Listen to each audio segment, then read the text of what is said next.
Good afternoon. Today is Monday, the 13th of November, 2023, just after 1 o'clock. Welcome to UK Column News.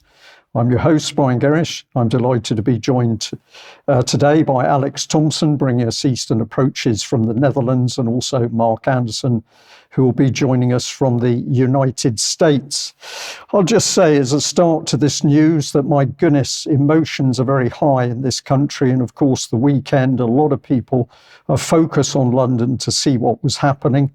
We've just picked out part of that to comment on, and we've got 3 little video clips to open here, just to have a little look into what was happening around what we might loosely call veterans and what they were doing. Let's have a look at the first clip.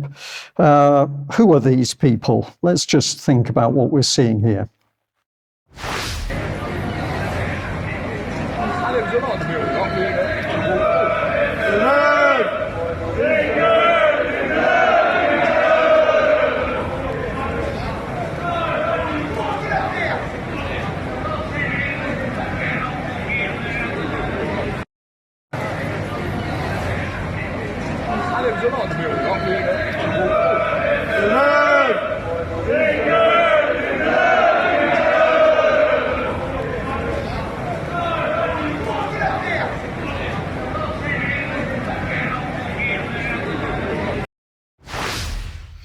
Now, we obviously played through that little clip twice just to get the effect of the noise, but as I watched it, my mind was taken back to the days when we used to have problems at football matches. I'm not sure who these men are. Are they veterans? Are they not? What was their intent? But just for you, very quickly, Alex, as a quick comment, what was your feeling about what was happening there? Well, of course, I've been out of the country for 15 years, but I too am put in mind of the 80s, very early 90s. You know, the cries of England, England like that, due to social change and fiddling with people's heads, have just really declined to a fraction of what they were. There's a sense there of recreating an atmosphere of a generation ago. I'm not accusing the men in the picture of anything, but it's something you don't see anymore. Okay, thank you for that. My final comment on that, of course, is without being there and speaking to some of those people individually, it's difficult to get a feel, but we're just throwing that over to our audience now. Perhaps those sorts of men get accused of things that they're not actually guilty of. Certainly some of the established media tried to say that there was violence at one particular incident against the police, which turned out not to be true. Let's have a look at the clip here.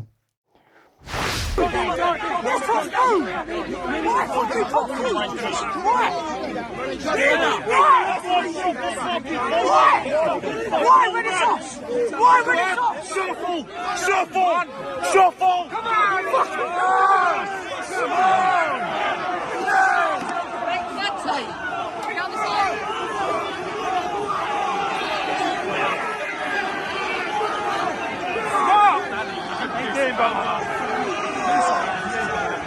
There's no reason. There is none at all. None at all.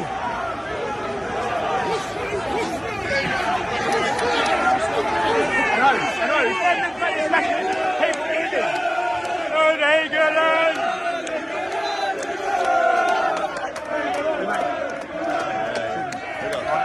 Stay back in there.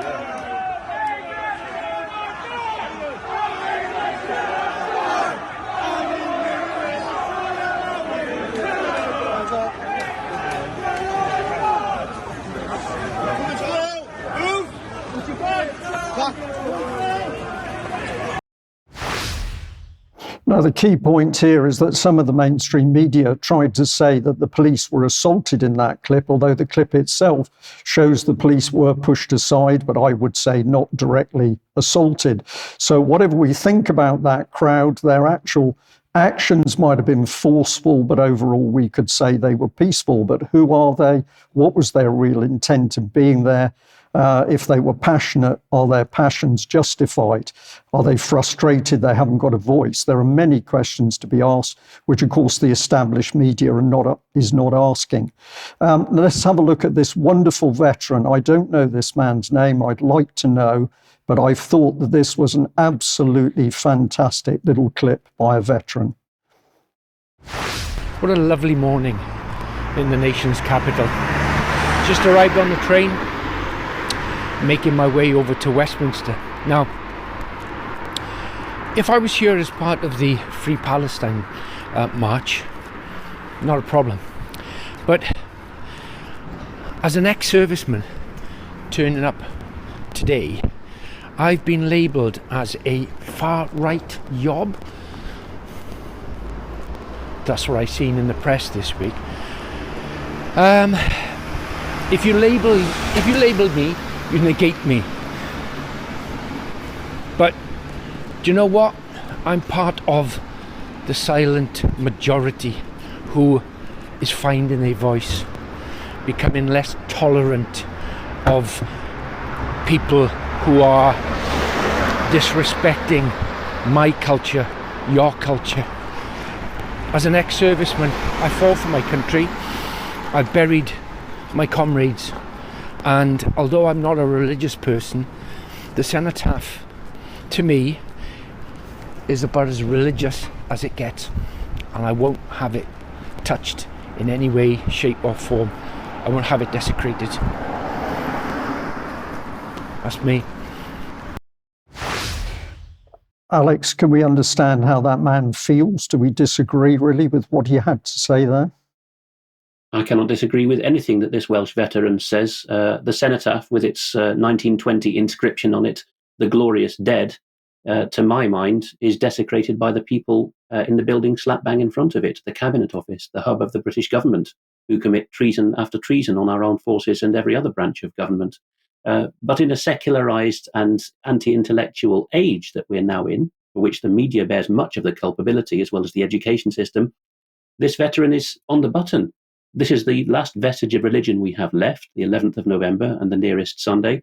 The Church of England has co-opted it, which is now a godless church. So we've got a shell of national religion. We're now at a very brittle choke point at which we can easily be assaulted and be told by the media in particular which of two opposing camps of alleged yobs to support.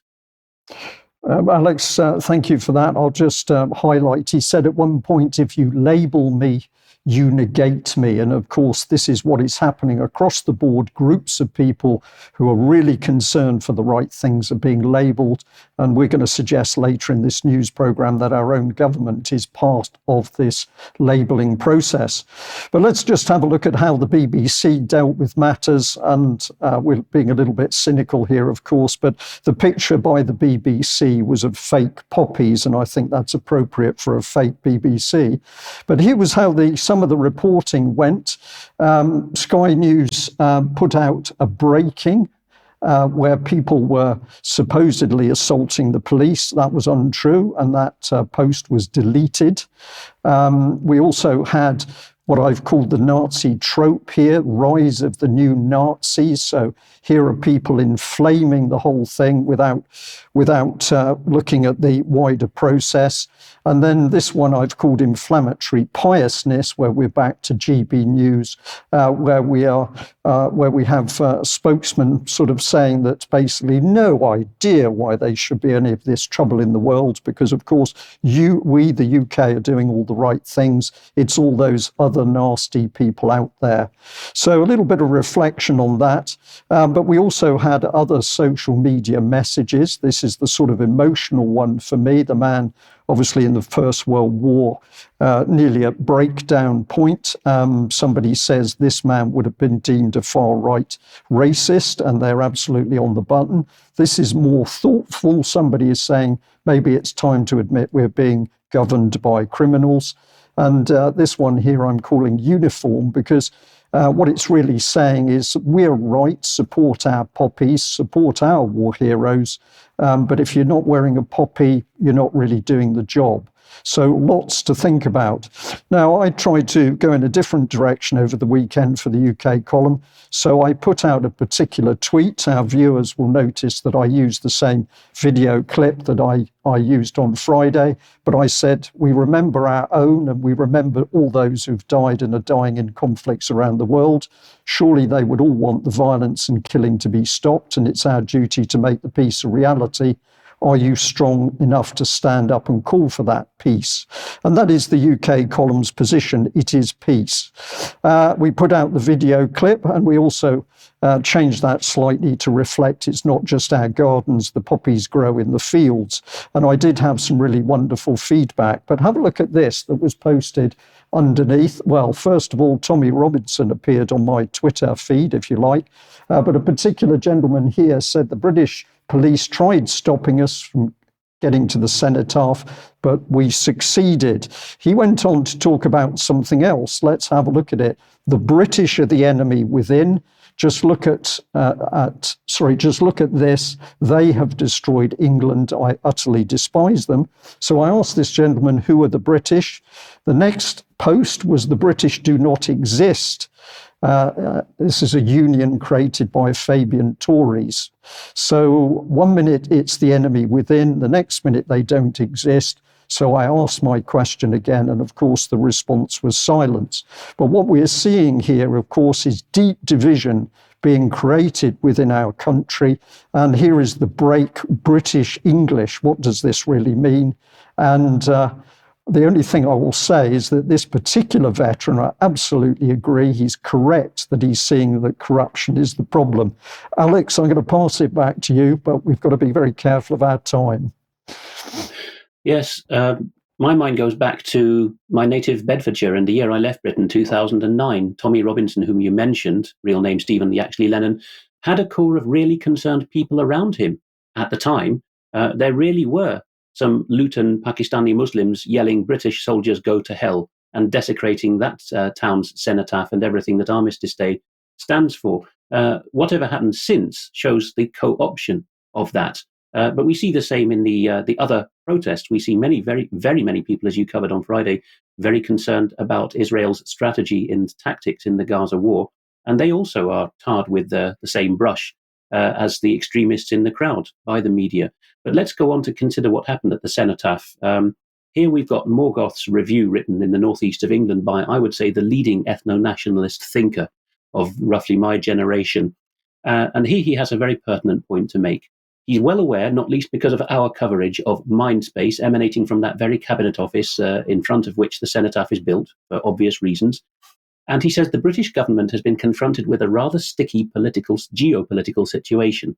The people who care the most, and of course in the age of caring the most, shouting the loudest, getting the most attention, that's what he's getting on about, the people who care the most about Middle Eastern politics disagree with the geopolitical stance of the government. Well, I would say the lobbyists who control the Cabinet Office, the Ministry of Defense, etc. The left and the Islamic community have taken to the streets in opposition to Israel's highly questionable so-called war in Gaza. He says the situation for the government is uncomfortable. They supported what seemed increasingly like severe human rights abuses and perhaps even genocide, but without any vocal base of support. Now we get to the mind twist, Brian. Let's see what he goes on to say. You could be forgiven, says Morgoth, for thinking that common sense and the British government's usual scant regard for free speech would result in the pro-Palestine march on Saturday simply being banned, yet the government allowed it to proceed, which is to say they are creating a situation wherein, the thing you opened with, Brian, the patriotic counter-protest is guaranteed. They come as if called, as the Dutch idiom would say. I spent much of the last week, says Morgoth, pondering how amazingly convenient this was for the staunchly pro-Israel Conservative Party. Was this an operation? At the same time, the replies to my sceptical utterances on social media were full of such sentiments as, at the end of the day, we just can't be excreted on forever without even protesting about it. That is a fair point. But here's the rub of it from Morgoth. The question fundamentally is whether patriotic British sentiment is being manipulated purposefully, or whether such casual disrespect and indifference to our hallowed days of remembrance is merely part and parcel of living in a vibrant and enriching multicultural society. Of course, as an ethno-nationalist, Morgoth is having a perhaps justified dig at these pious slogans. Yet, he adds, we know that the government engages in nudging and cajoling and behavioural modification, with which he began this piece, to achieve desired outcomes. We live, concludes Morgoth, in a sort of unreality, within a paradigm wherein it is almost impossible to know whether an event or crisis is organic and authentic, or entirely fabricated and manufactured. And he compares the reality of life now with the Truman Show, I'll hand it over to Mark for a brief comment before I go on with my next segment, because I see that he was wanting to come in with thoughts on the Welsh veteran.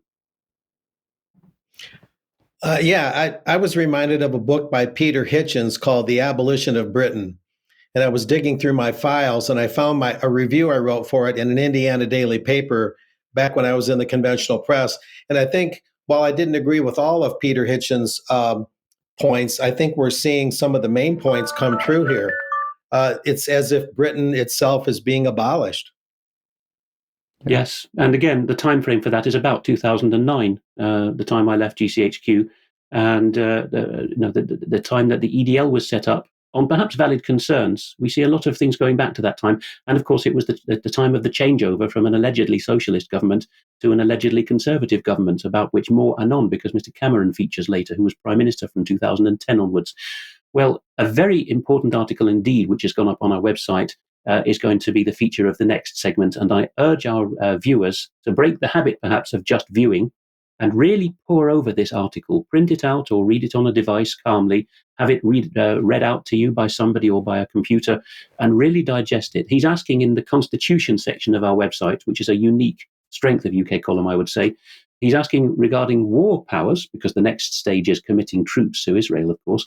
Is the United Kingdom a military dictatorship, or is it a legal limited monarchy? That's not Phil's own phrase. That is straight from the Claim of Rights 1689, the Scottish version of the Bill of Rights, which pointed out that we were a legal limited monarchy, and the last time we had a revolution, it's because the Crown didn't respect it. We'll go to the conclusion of this packed article for the nub of it, which is that a librarian in the House of Commons, and we've covered it many times in the past that the House of Commons Library briefs members of Parliament in untoward ways. The advice given by this librarian, Claire Mills, which is that Parliament has no power in the Constitution over whether to commit troops or withhold that commitment, is disinformation. The impact of this misadvice cannot be overstated in light of the colossal budget of the Ministry of Defence, not in the same league as the Pentagon's, as we got Mark on today, but still a huge amount of money. Phil, having reviewed the evidence from the Constitution in the article, says it is clear, contrary to the House of Commons librarian's briefing, that the Crown's or the government's sole war power prerogative in our day is that it has an obligation to A, repel an invasion of, or B, quell an insurrection within the kingdom or its dominions and territories, not Iraq or Ukraine or Israel. Classically, says Ridley, these twin duties are referred to as the defence of the realm and keeping the king's peace, respectively, and they correspond with the mention in US oaths of office of constitutional enemies, foreign and domestic. The British Constitution then requires that the Crown, His Majesty's government, must refer back to Parliament for its consent if any operations go beyond what is strictly necessary once peace for the British people, not the people of Gaza or Israel, has been restored. In the meat of the piece, further towards the top, we see the historical grievance regarding James VII and II. The quotation at the top there is from the Claim of Rights, saying that James and his government, because of the lack of parliamentary involvement in war, had, and indeed peace at home, had altered Britain from a legal limited monarchy to an arbitrary despotic power. And when William III came to address that and kick James out, and become the new king on invitation of the Lords, he said in his declaration of reason, his rationale for coming over, that James, if left in power, might be in a capacity to maintain and execute his government's wicked designs by the assistance of the army and thereby to enslave the nation. Philip Ridley says that this is no hypothetical risk because of the 77th Brigade shenanigans that we've seen, where a scandal is created, spying on members of Parliament leads to a situation where their foibles are elucidated in public. And then along comes the same man, Elwood, who was then chairing the Defence Committee, saying what we need is military government in response. So here's the real key point here. Print out, please, in particular, this bit, and pick one piece from this section that Philip Ridley has carefully put together with his expertise and write to your Member of Parliament about that one. Don't put too many points in it, just one at a time. He says that, for example, we could go back to a yearly Armed Forces Act so that Parliament, not just once every 5 years, but once every year, as it constitutionally and historically did, scrutinises what the 46 billion pounds of our military budget, a sixth of our income tax, is going on.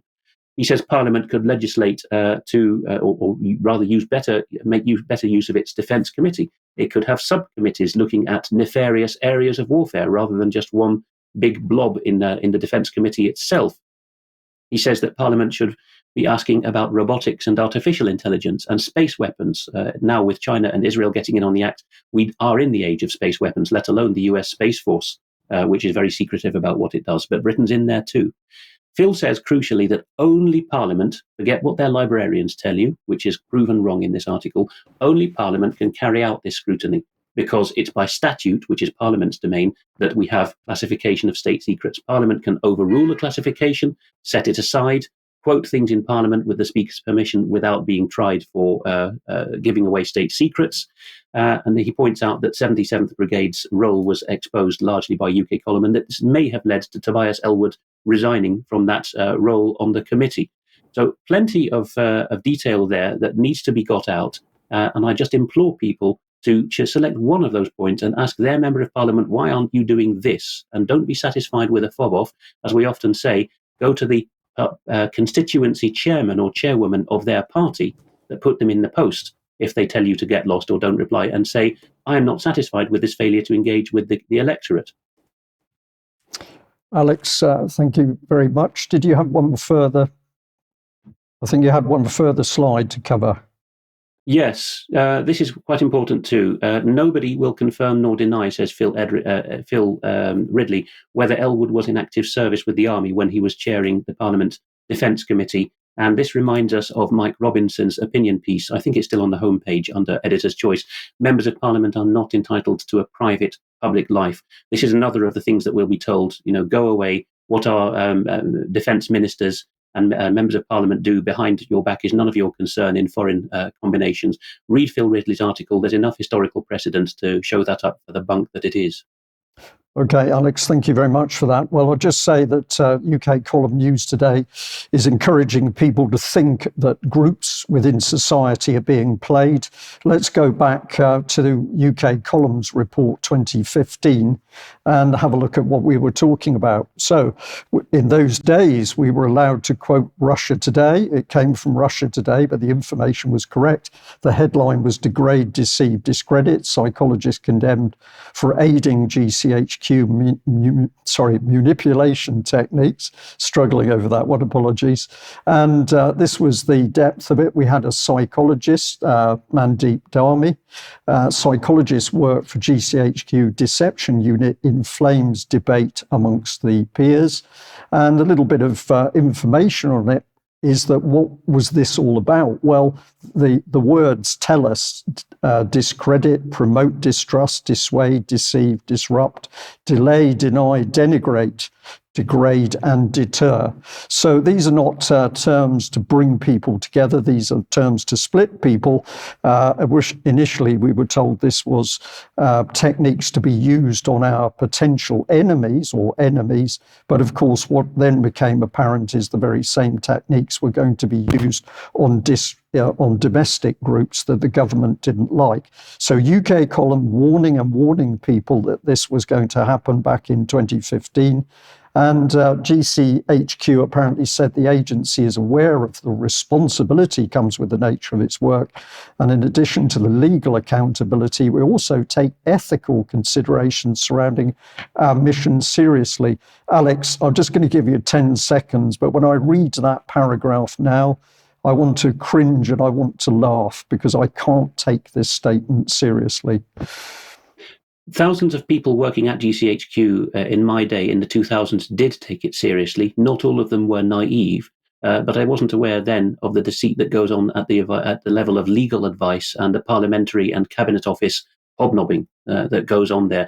In particular, I think of one jumped up lad of my age wanting promotion who, when all this stuff was happening in the mid-2000s, called it shaping the environment, admitted that it wasn't intelligence, knew that it had no statutory footing at all, and said it's illegal, but we're going to do it because it's exciting and it will probably be retrospectively legalized. Okay, thank you for that. Well, if we put a bit of meat on the bones in our reports back in 2015, this is some of the stuff we covered. So here's GCHQ, the art of deception. There was more to it. I'll let you freeze the screen so that you could have a look at this one's called Gambits for Deception. But we've also got The Guardian here in 2015. British Army creates team of Facebook warriors. And this, of course, was highlighting what was coming with 77 Brigade. And of course, 77 Brigade boasted that it was going to be supporting the government in surveilling the population during COVID. This is a little bit of historical track record. Report by The Guardian, recruited by MI5. The name's Mussolini.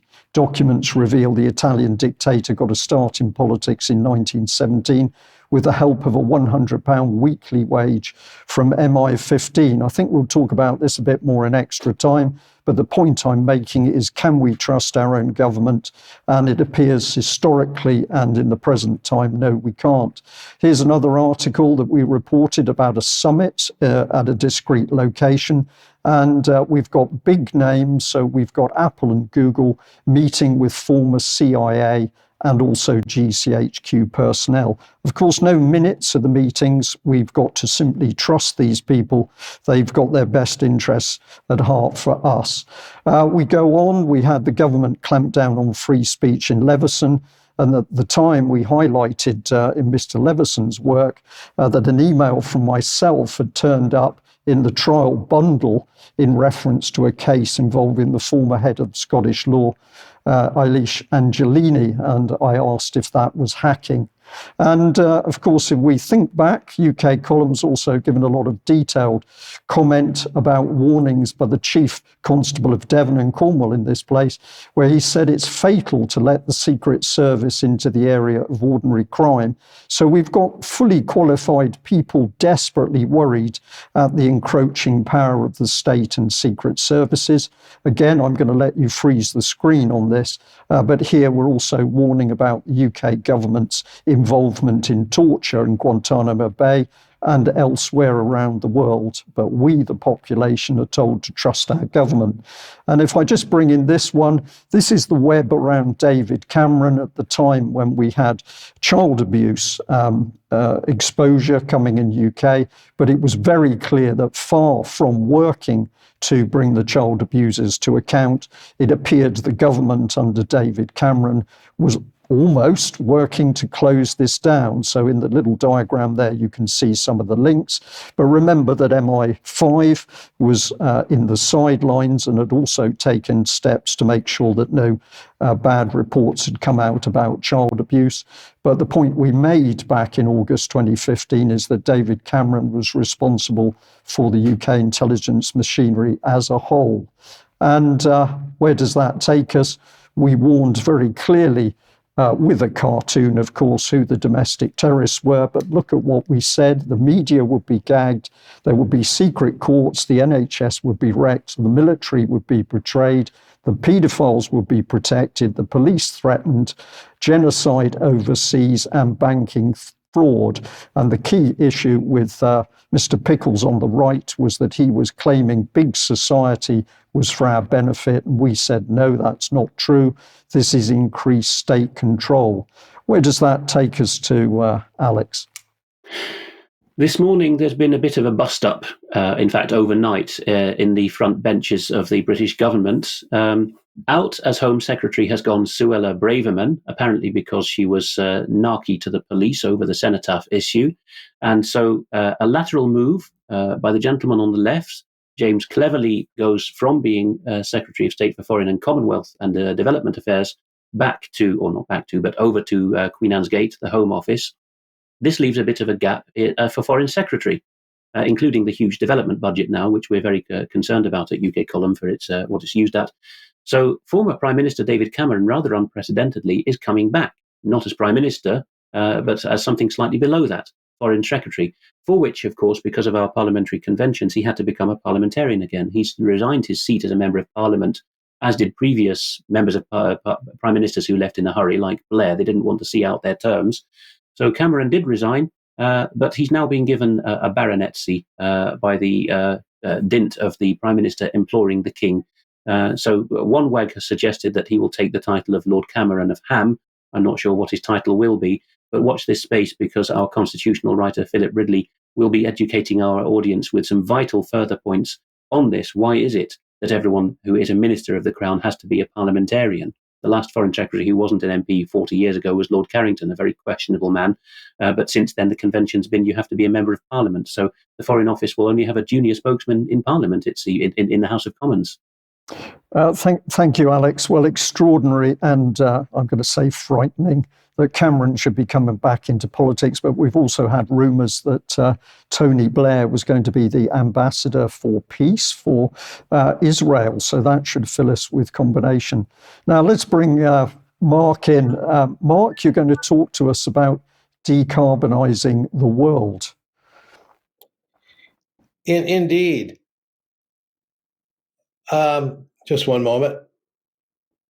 Yes, that what you're saying there is almost suggesting that maybe on our side of the pond, Obama or Clinton will come back, in which case I'll really be terrified. We'll see what happens, right? Yeah, what we have here is the Infinium website, a technology website, and something very strange is happening. And today's report by myself will delineate that. All of a sudden, just within the last couple of months especially, we're hearing the word decarbonize, along with the words climate breakdown, very catastrophic, very chilling, gloomy kind of projections. And so with decarbonization in a world wall to wall with carbon-based life forms, how do you decarbonize? Well, they don't fully explain that. But on this Infinium website, we see things like this next slide help us confront climate change.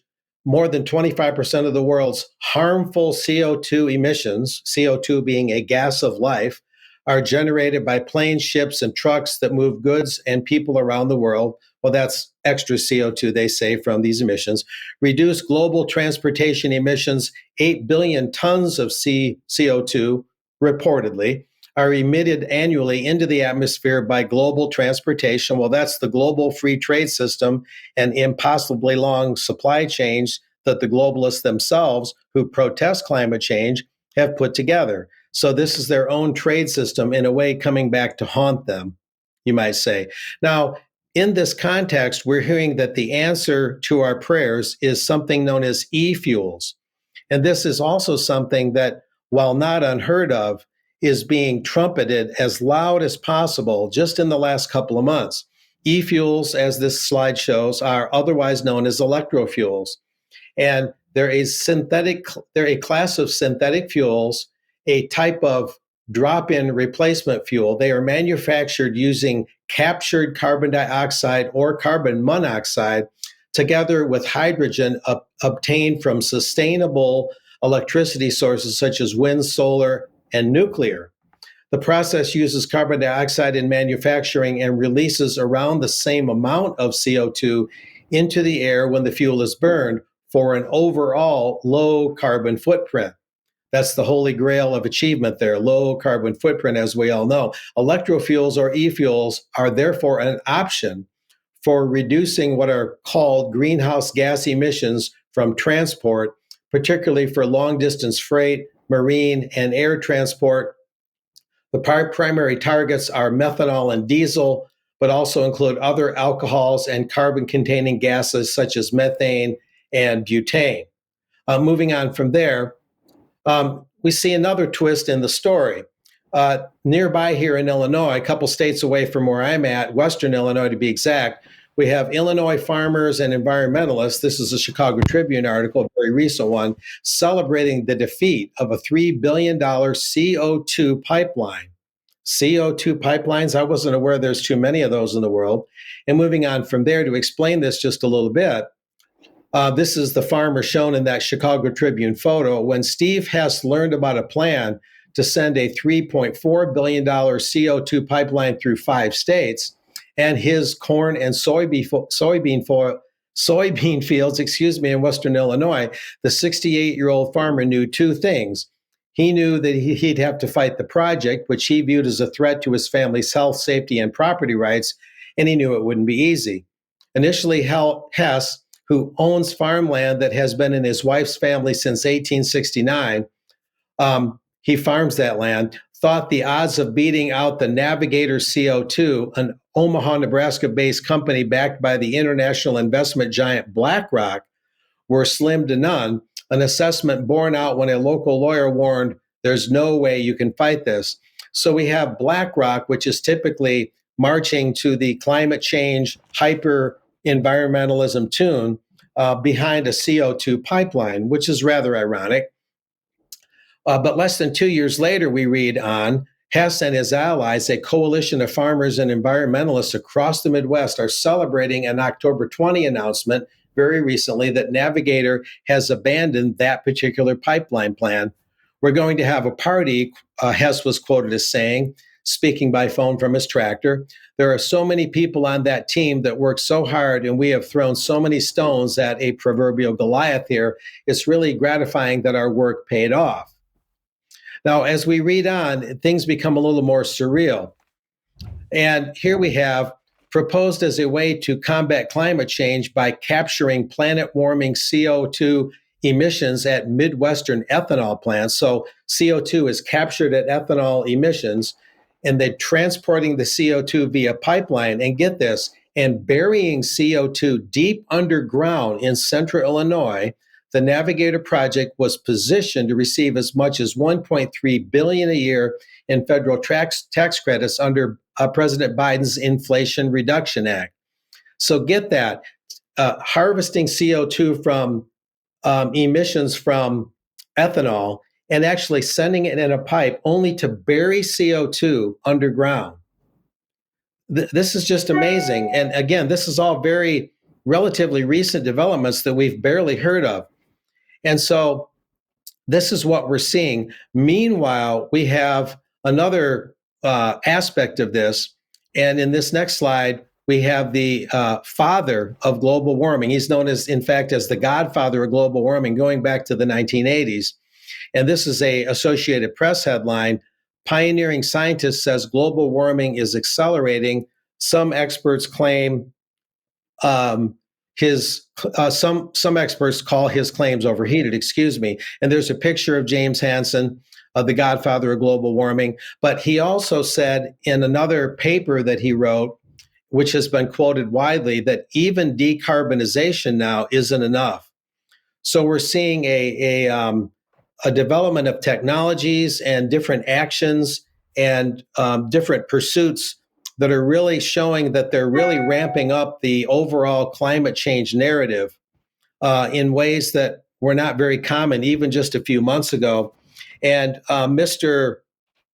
Hansen, in saying that decarbonization is not enough, I'm pulling up an article here on another screen.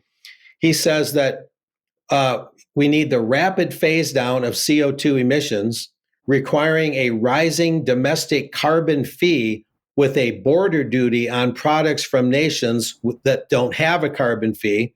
Secondly, going beyond just decarbonization, Hansen says the West must cooperate with developing nations to help them achieve energy paths consistent with a propitious climate for all.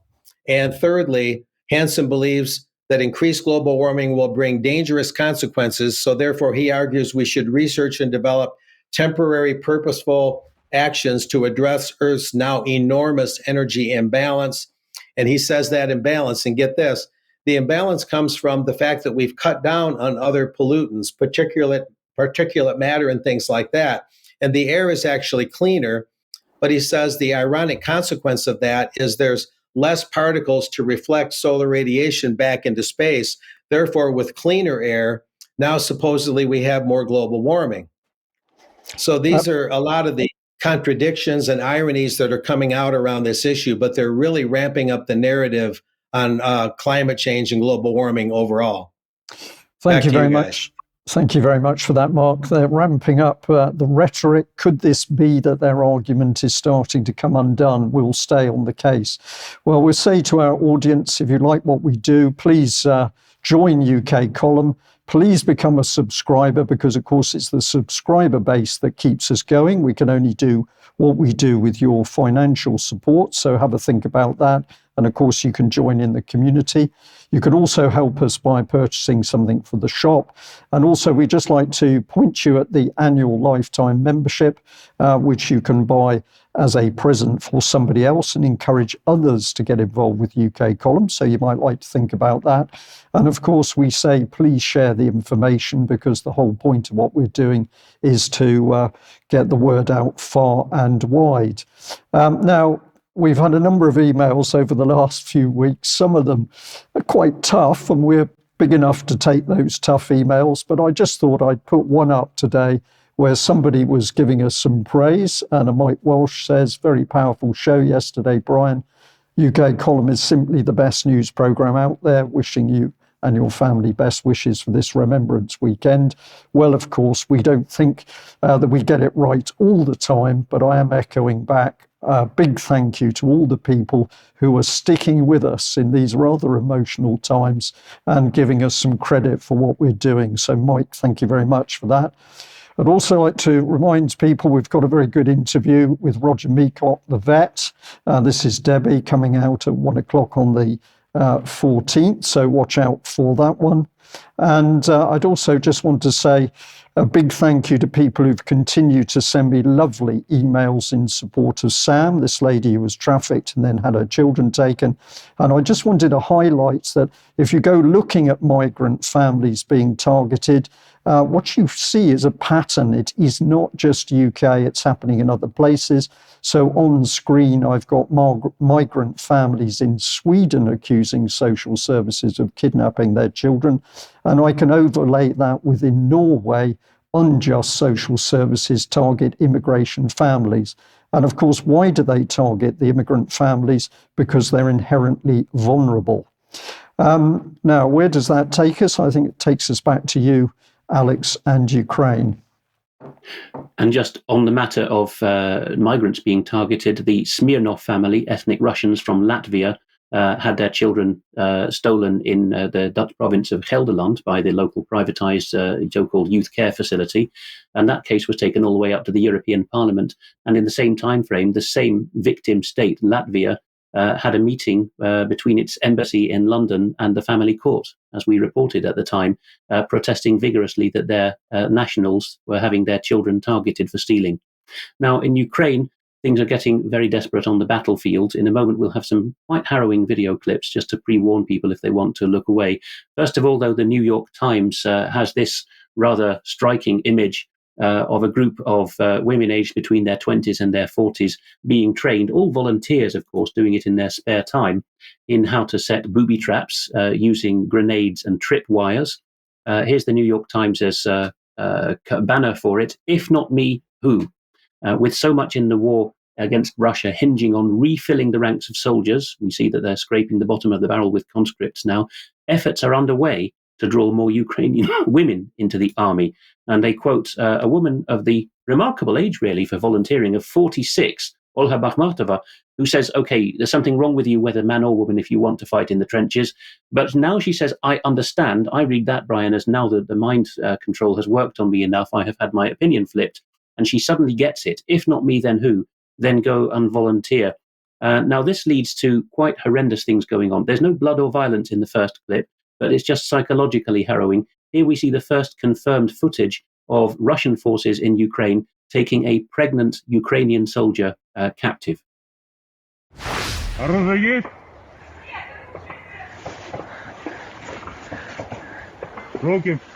Руки подними.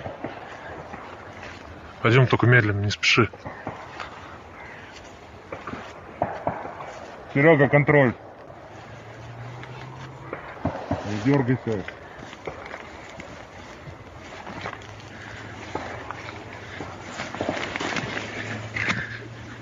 Держи, я посмотрю.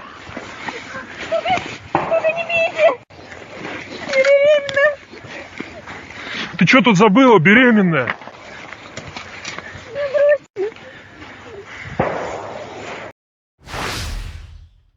Don't hit me, I'm pregnant, I was abandoned, she squeals in abject terror. How are the men faring?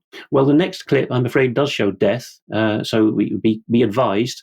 You will hear from the right-hand oral perspective, the right ear, that a Ukrainian speaking in English is telling a mixture of Ukrainian and foreign volunteer mercenaries to stay in their trenches and not think of deserting. The wording is not quite that explicit, but keep a look at the left background of the image and you will see two men walking in a crab pincer gait, presumably again to minimize the chance of being hit by a mine. They are reportedly, we cannot confirm it, reportedly they are American mercenaries in what's called the barrier detachment, in other words, stopping men from deserting, and they steal across the image and shoot dead the two men who are coming up out of the foxhole, out of the trench without permission, who are making as if to escape. And this is caught on the head-mounted camera of one of them, who ends up slumped horizontally on the ground as he's shot. You will see that the other man who's trying to desert is then finished off. So we can't place exactly where this happened, but it is not contested that this has happened in the last week.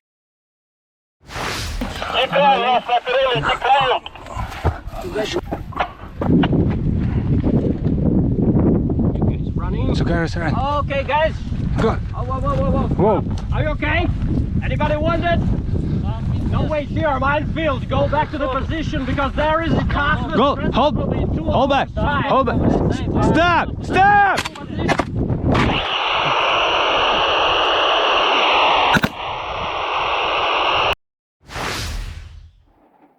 Really brutal, and it is reported that these are US men who are being, counted upon for their loyalty, which has been bought or ideologically obtained, to finish off conscripts who are wanting to desert a hopeless scene in the battlefield. What's been happening in the meantime in Brussels? The European Commission, the bureaucratic or executive arm of the EU, has announced in a press release of Wednesday last week that it has adopted the annual enlargement package, which sounds a very questionable thing, but is just the standard European language, EU language for policy papers each year on who gets to join the club. And the EU has decided that the front of the class this time are Ukraine and Moldova, and then behind them are various other European countries, Eastern European fringe countries, Georgia, and various Balkan countries. But Ukraine and Moldova have been such good pupils that the Commission has recommended, this has to be ratified by Council and Parliament, that accession negotiations now formally begin. So the Ukrainians are looking at formal EU membership before too long, including the Moldovans with the frozen conflict in Transnistria with its Russian bases and presence. This is going to get quite sticky. In reporting this, Politico, in its Brussels arm, which is widely read by Eurocrats, says that in the byline here, US support for Ukraine is risking waning, i.e. it is waning, and the EU is pulling Kiev in, i.e. by this measure of making them a formal candidate for accession. Brussels will have to shoulder a much larger share of the burden. There are two children waving the EU flag in Kherson depicted, and here's the analysis from Politico.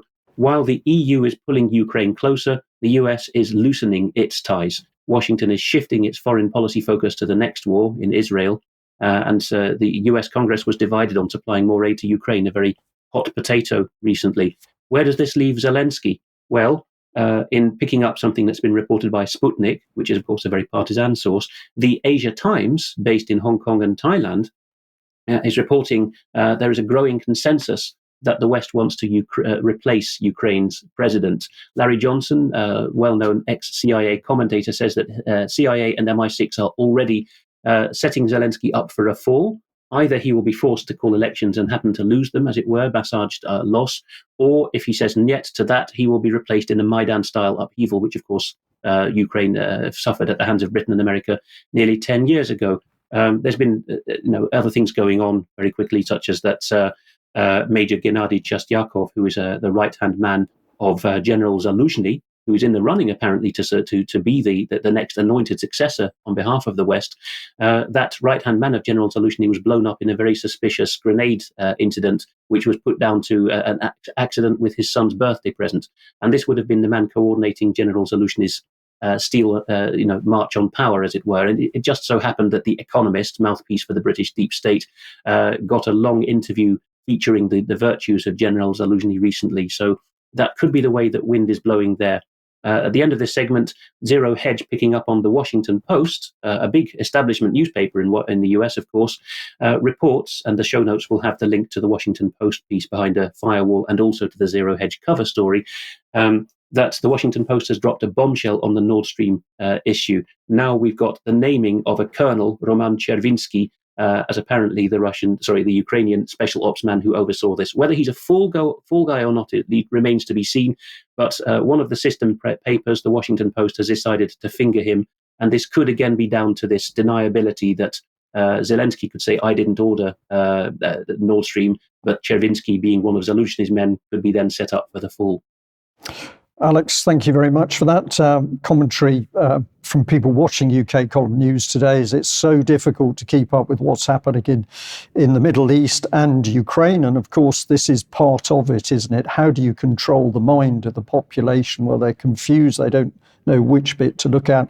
But of course, what we should be focused on is the men and women creating and prosecuting these wars overseas. Despicable. We've now got pregnant women on a battlefield created largely by the West. Mark, let's bring you in, because while all this is going on, of course, we should make sure we're paying attention to the growing power of urban leaders. The global cities thing is moving on. It's been going since 2015 in earnest. I've been covering it since 2016. Today is just a basic update. As of today through Wednesday, the Chicago Council on Global Affairs, that's the former Chicago CFR, is having its annual Pritzker Forum on Global Cities. That's the same family as J.B. Pritzker, the governor of Illinois. Lots of money there, Hyatt hotels, lots of other wealth. And this year's program and theme, as we're seeing here, is Harnessing AI Tools for Urban Leaders, November 13 through 15, Chicago, about 90 miles that way across the big lake. And here's a little bit of information just to put a little frosting on the cake. Artificial intelligence is reshaping our world. I've reported on this before a little bit. It can help efficiently deliver social services, maybe even pizzas, right? Identify workforce trends and necessary skills, and provide localized climate predictions. How convenient. But without ethical and transparent use, that's true, AI can easily exacerbate inequalities, intensify surveillance, you think, and imperil democracy.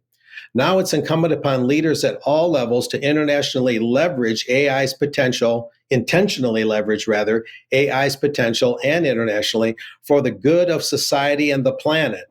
This type of impactful leadership is only possible when great minds, they're talking about themselves here, when great minds are converging to share experiences and build a collaborative future. Such humility.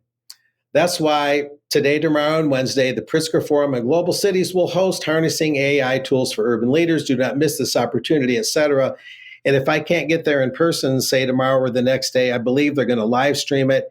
And sure enough, stay tuned next week for video clips from the Global Cities Forum, Harnessing AI. I'll have something for this, something on this next week, gentlemen. But we have to keep in mind what the Global Cities movement is about, and that's to give municipal leaders powers beyond their normally delegated city charter powers, beyond their normal municipal powers, and get them directly involved in national and even international policymaking, which is constitutionally unsound and basically unlawful.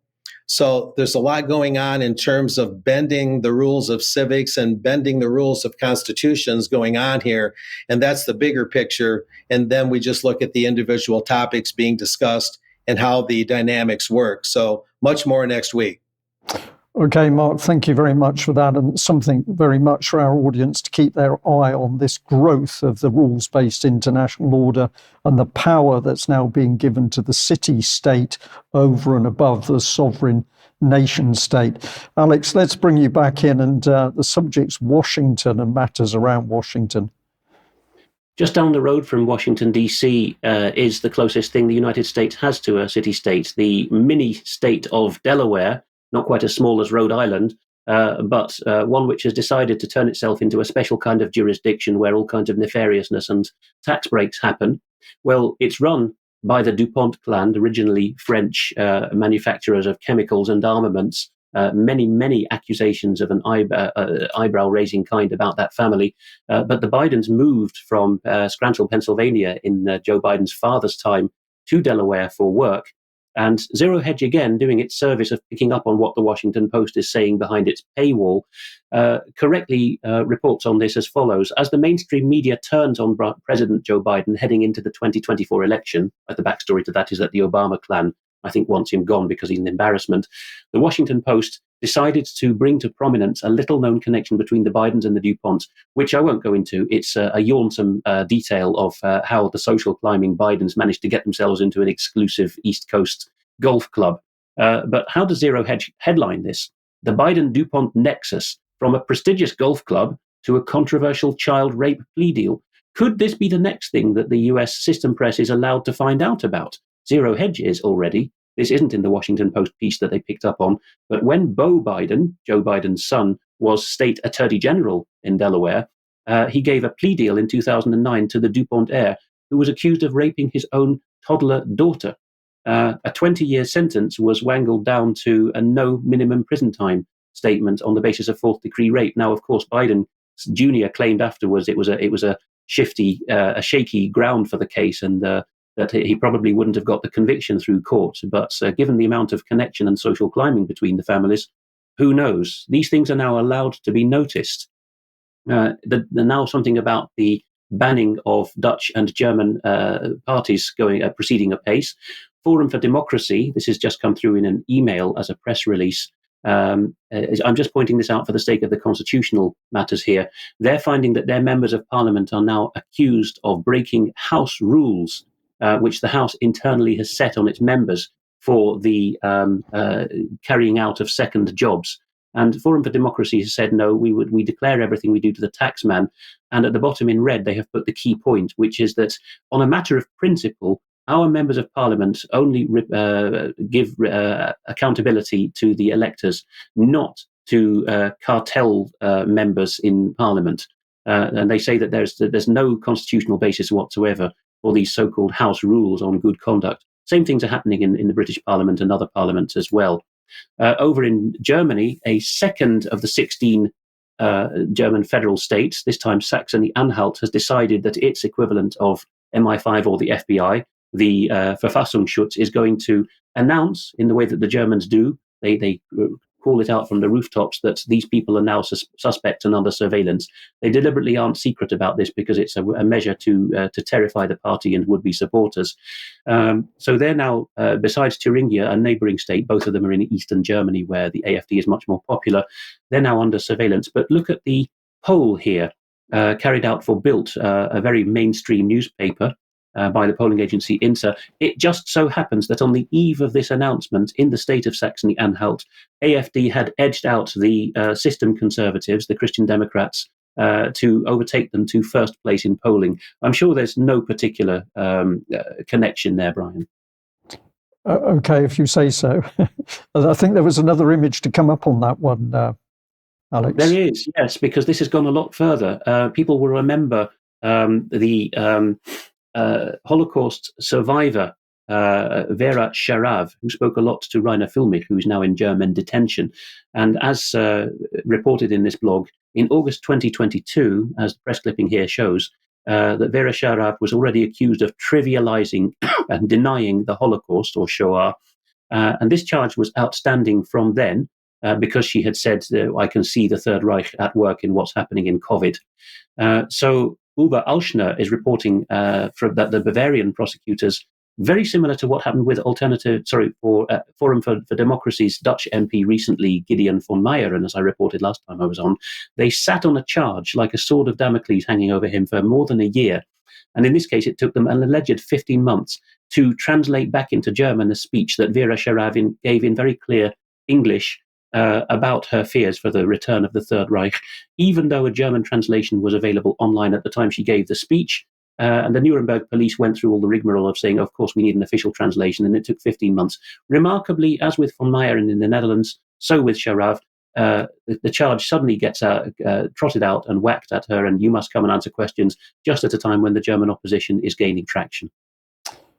Alex, thank you very much for that. Well, we're going to end on the subject of China, and a little bit tight for time, Mark, but take us through what's happening with regard to women now in China.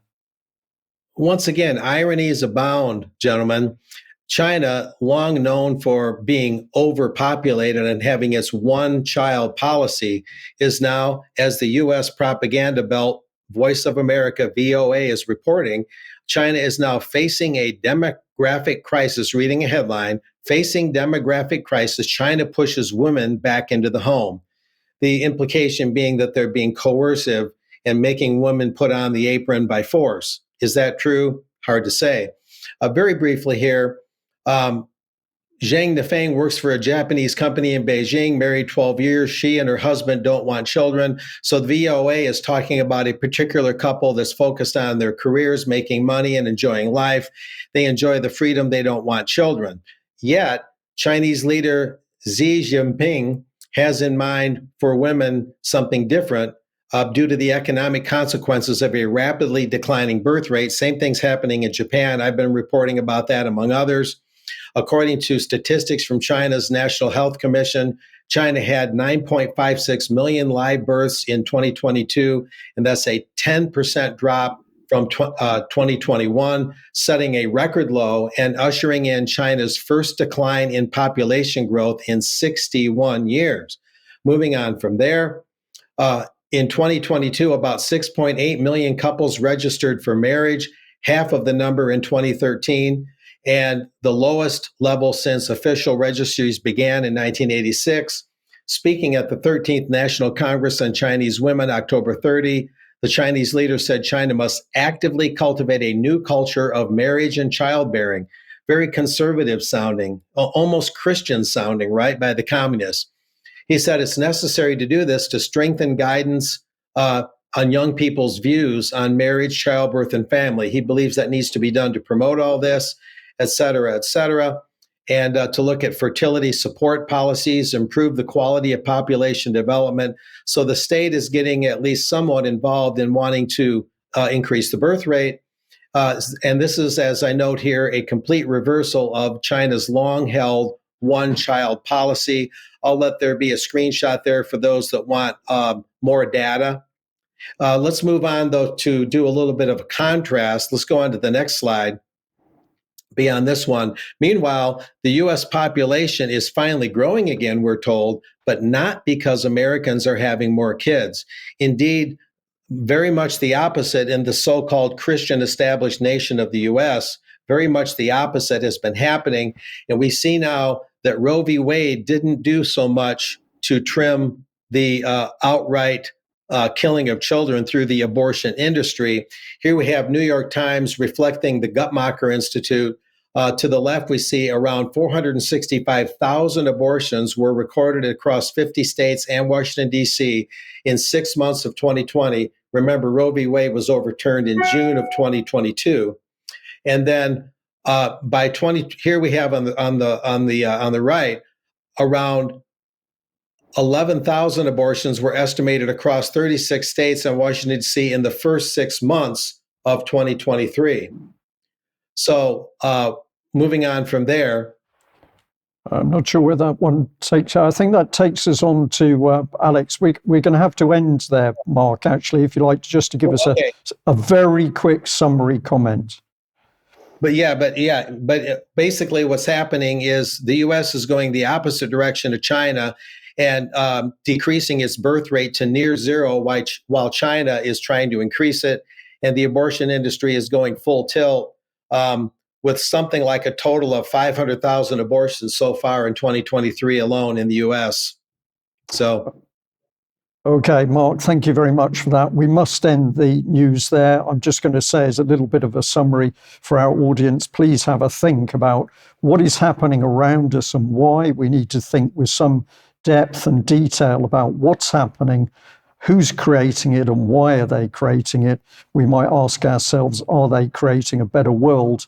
And for me, it's obvious they're not. So if you want to judge other people, don't lump them together as a group, judge them as individuals by what they say and what they do. That is a good approach to really get to the bottom of the people causing this terrible trouble and violence and killing in the world by their own deeds and their words. We'll leave it there. Thank you very much for joining us, and a huge, huge thank you to all of the people who are supporting UK Column. Thank you so much. We'll leave it there. We will be back for extra in a few minutes, so stay with us if you're a subscriber. We'll end there. Bye-bye.